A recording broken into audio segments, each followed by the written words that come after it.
હાલો તો ના તું બોલ. હવા 7 વાગે ને અને ભજીયાની આપણી વાતો કરીએ તો તાણે હે ને ફૂલ તૈયારી હે. તેલ મૂકી દીધું. આ પેલા કરવાના હે ગળ્યા ભજીયા, પછી કરવાના હે મોરા ભજીયાનો લોટ કમ્પ્લીટ બનાવી લીધો.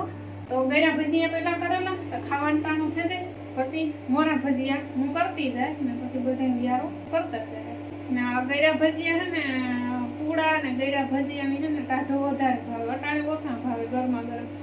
હાલો ગળ્યા ભજીયાનું મુરીત કરી નાખીએ. તેલ ફેંકું ઉપાડું.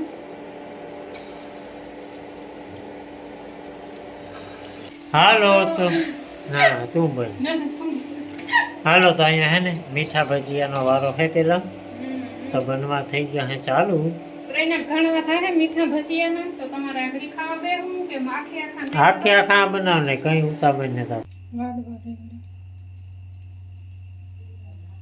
બહુ પછી વધે જાય એક ફાડીને તો ના આ ઉફેરો જો લોટ ઉફેરો ભજીયા નહીં ઉફરે. સગડી ધીરી રાખી એટલી સ્પીડમાં નહીં ઉપડે. ધીરી મને એવું લાગ્યું હું તો કઈ કે હલતા નથી કોઈ સાનામુના બેઠા. ધીરી ધીરી ઉપડે. ચીંડા પડ્યા ફૂલવાળી ગોટાવાળા જારીવાળા જારીવાળા કરવા હોય તો એના માટે જો આવો ઢીલો લોટ રાખવો. બરાબર. લીંબુ વધારે નાખવાનું.